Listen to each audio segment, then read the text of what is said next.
Hi friends, welcome to my channel. Car అమ్మేశాడు అత్తయ్య అని చెప్పి బాలుని ప్రభావతి ముందు ఇరికించేసిన రోహిణి. రోహిణికి దెమ్మ తిరిగి షాక్ ఇచ్చిన సత్యం. అదేంటి ఇదంతా కూడా ఎలా జరగబోతుంది అని తెలుసుకోవాలనుకుంటే వీడియోని ఎక్కడా కూడా స్కిప్ చేయకుండా చివరి వరకు చూడండి. మీరు ఇప్పటి వరకు నా వీడియోని లైక్ చేయకపోతే లైక్ చేయండి. ఛానల్ని అయితే తప్పకుండా సబ్స్క్రైబ్ చేసుకోండి. గుణ దగ్గర డబ్బులు తీసుకున్న తన ఫ్రెండ్స్ అందరికీ కూడా బాలు అయితే కారు అమ్మేసి ఆ డబ్బులన్నీ కూడా గుణకైతే అప్పుగా చెల్లించేస్తాడు. గుణ అయితే ఆ డబ్బులన్నీ చూసి షాక్ అయిపోతాడు. ఇంత డబ్బులు నీకెక్కడి నుండి వచ్చాయి అని అంటూ ఉంటాడు. అదంతా నీకెందుకురా, నీకు మా ఫ్రెండ్స్ డబ్బులు ఇవ్వాలి, అవన్నీ కూడా కట్టేశారు. ఈ కార్లన్నీ కూడా వాళ్ళ సొంతమే. ఇక నువ్వు ఇటుపక్కకి వస్తే బాగోదు అని గట్టిగా వార్నింగ్ ఇచ్చి గుణాని అక్కడి నుండి పంపించి వేస్తాడు. అలా వాళ్ళు వెళ్ళిపోయిన తర్వాత రాజేష్ అయితే ఎంత డబ్బు నీకెక్కడిదిరా అని అడుగుతూ ఉంటాడు. ఏం లేదురా, ఫ్రెండ్స్ కంటే ఏది ముఖ్యం కాదు కదా, నా వల్ల వాళ్ళు ఇబ్బందుల్లో పడటం నాకు ఇష్టం లేదు, అందుకే కారు అమ్మేశాను అని చెప్తాడు. ఆ మాట విని రాజేష్ ఒక్కసారిగా షాక్ అయిపోయి, అదేంట్రా కారు అమ్మేయడమేంటి, నువ్వు రోజు ట్రిప్కి వెళ్తేనే కదా నువ్వు ఇంట్లోకి డబ్బులు ఇస్తున్నావు, ఇప్పుడు ఆ కారు కూడా లేకపోతే నువ్వు ఏం చేస్తావు అంటాడు. అదేంట్రా, కష్టపడి గుణం ఉంటే ఎక్కడైనా పని చేసుకుని సంపాదించవచ్చు, కారు ఒక్కటే ఉంటే సంపాదించాలి అనేం లేదు కదా, నేను ఎలాగోలాగా కష్టపడి తప్పకుండా ఎక్కడో చోట డబ్బులు సంపాదించి తీసుకువస్తాను అని ధీమాతో చెప్తూ ఉంటాడు. అలా ఇంటికి వస్తూనే అసలు ఈ విషయం మీనాకి ఎలా చెప్పాలి, చెప్తే తను ఎలాగ అర్థం చేసుకుంటుంది, ఇప్పటికే శివ విషయంలో నన్ను అపార్థం చేసుకుంటుంది, ఇప్పుడు కారు అమ్మేశానని కూడా తెలిస్తే ఇంకెలా అర్థం చేసుకుంటుందో అని ఆనుకుంటూనే ఇంటికి వస్తాడు బాలు. అసలు కారు అమ్మేసిన విషయం ఎలా చెప్పాలి అనుకుంటుంటే సత్యం ఎదురుగా కనబడతాడు. నాన్న, మీకొక విషయం చెప్పాలి అని అంటూ ఉంటాడు. అప్పటికే శివ గురించి ఏమీ తెలియని సత్యం మీనా కూడా బాలు వంకే చూస్తూ ఉంటారు, ఏం చెప్తాడా అని. ఇంతట్లోనే బాలు మారిపోయి, సర్లే నాన్న, తర్వాత చెప్తాను, నాకు కాస్త తలనొప్పిగా ఉంది, కాసేపు పడుకుంటాను అని చెప్పి తన గదిలోకి వెళ్ళి పడుకుంటాడు. అప్పుడే మీనా అయితే, చూశారు కదా మావయ్య గారు, ఈ మధ్యన ఈయన ఇలాగే ఉంటున్నారు, ఏ మాట కూడా స్పష్టంగా చెప్తులేదు, ప్రతిదానికి ఏదో విసుగ్గా ఉంటున్నారు, అసలు ఏం జరిగిందో ఆయన నోటి ద్వారానే ఆయనే చెప్పాలి, అప్పటిదాకా కూడా మనం ఏం అర్థం చేసుకోలేం కదా, ఆయనే చెప్తారు అని ఇద్దరు కూడా అనుకుంటారు. సత్యమైతే ఇంకా లోపలికైతే వెళ్ళిపోతాడు. మీనా బాలుకి తలనొప్పిగా ఉంది అని చెప్పి టీ పెట్టుకుని తీసుకువెళ్ళి బాలుకైతే ఇస్తుంది. మీ మనసులో ఏముందో చెప్పండి, ఒక మనస్సులోని భారాన్ని పక్కన ఉన్న మనిషితో పంచుకుంటే తీరుతుంది అని మీనా అయితే అంటూ ఉంటుంది. కానీ బాలు, మీనా కాసేపు నన్ను ఒంటరిగా వదిలేయి అని చెప్తాడు. మీనా ఇబ్బంది పెట్టలేక అక్కడి నుండి వెళ్ళిపోతుంది. గుణ అయితే జుట్టు పీక్కుంటూ ఉంటాడు. అసలు వీడికి ఎంత డబ్బు ఎక్కడి నుండి వచ్చిందా, వీడి దగ్గర ఏమున్నాయి ఏమున్నాయి అని ఆలోచించుకుంటూ ఉంటుంటే వాడి దగ్గర కారు ఉంది, కారు అమ్మేసే ఈ డబ్బులన్నీ కూడా కట్టి ఉంటాడు, ఫ్రెండ్స్ కోసం వాడు ఈ పని చేశాడు, రేపు వాడి పరిస్థితి ఏంటో అని నవ్వుకుంటూ ఉంటాడు. అయినా కూడా బాలు మీద ఏ విధంగానైనా పగ తీర్చుకోవాలి అని చెప్పి రగిలిపోతూ ఉంటాడు. అప్పుడే గుణకైతే రోహిణి గుర్తుకు వస్తుంది. వెంటనే రోహిణికి ఫోన్ చేసి, మేడం ఒక్కసారి ఆఫీస్కి రండి, మీతో మాట్లాడాలి అని చెప్తాడు. రోహిణి అయితే, అదేంటి, నీ డబ్బులు నెల నెల పంపించేస్తున్నాను కదా, నాతో ఇంకేం మాట్లాడతావు అని అడుగుతుంది. అది కాదు మేడం, ఒక పర్సనల్ విషయం మీతో మాట్లాడాలి, మా ఆఫీస్కి రండి అని చెప్తాడు.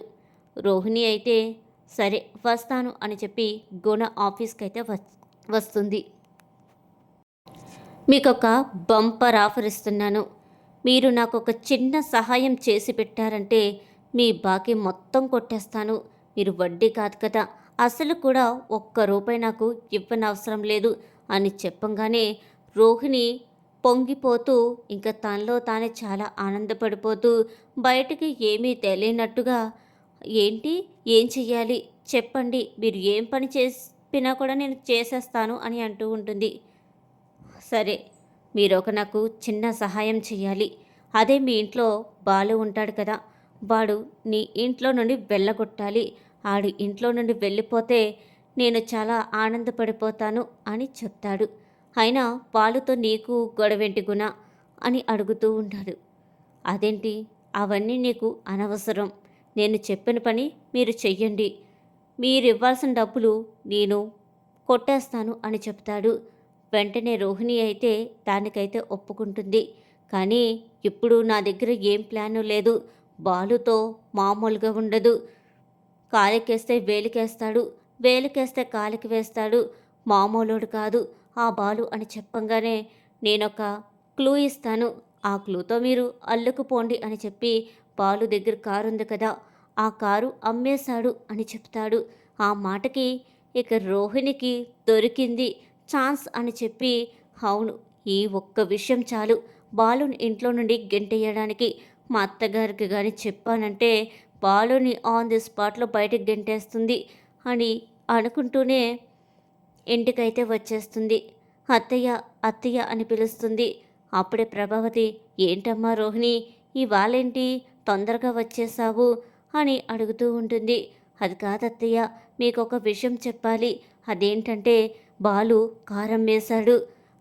కారం వేసి వాళ్ళ ఫ్రెండ్స్ అందరికీ కూడా డబ్బులు ఇచ్చేశాడు అని చెప్తుంది.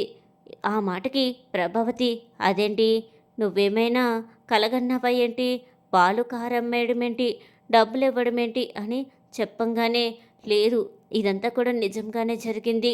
బాలు అలా డబ్బులు ఇవ్వడం మా ఫ్రెండ్ విద్య చూసింది, తనే నాకు చెప్పింది.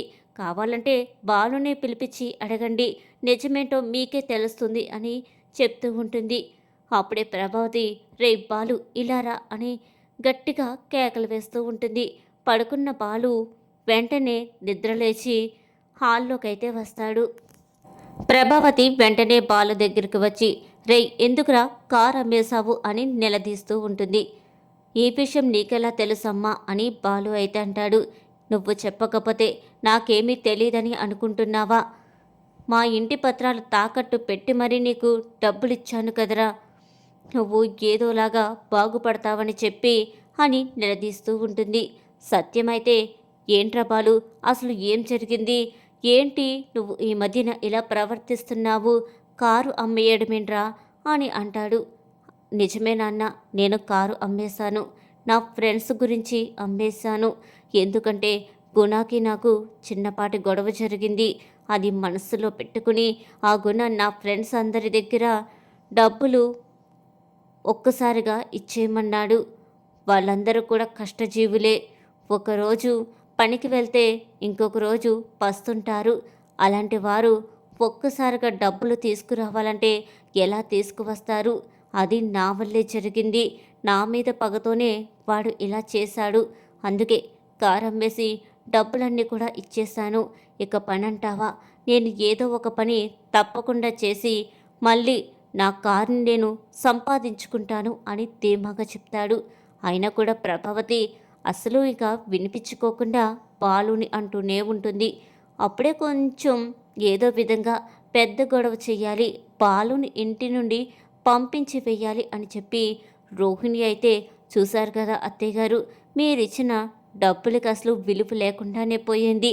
అయినా బాలు లాంటి తాగుపోతోడికి మీ డబ్బులు ఎందుకు ఇచ్చారు? ఇప్పుడు చూశారు కదా మీ ఇల్లు పని అయిపోయినట్టే, ఇంకా ఆ ఇల్లు మీరు మర్చిపోండి అని అంటూ ఉంటుంది. అప్పుడే సత్యానికి ఇంకా కోపం వచ్చి రోహిణి నోర్ముయ్, సరే బాలు ఏదో చేశాడని నువ్వేదో చెప్తున్నావు కదా, మరి నువ్వు ఏం చేశావు, నీ పార్లరు ఎక్కడుంది అని నిలదీస్తాడు. రోహిణి అయితే ఇక ఆ మాటకి షాక్ అయిపోతుంది. పక్కనే ఉన్న మనోజ్ ఏంటి రోహిణి నాన్నేదో అంటున్నాడు, పార్లరు లేదంటున్నాడు ఏంటి అని అంటాడు. అది కాదు మనోజ్, మనోజ్ అని తడబడుతూ ఉంటుంది.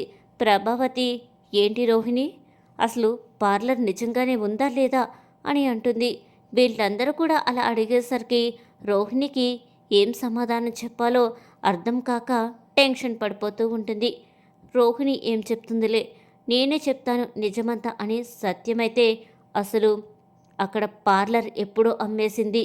ఈ విషయం మాకెప్పుడో తెలుసు.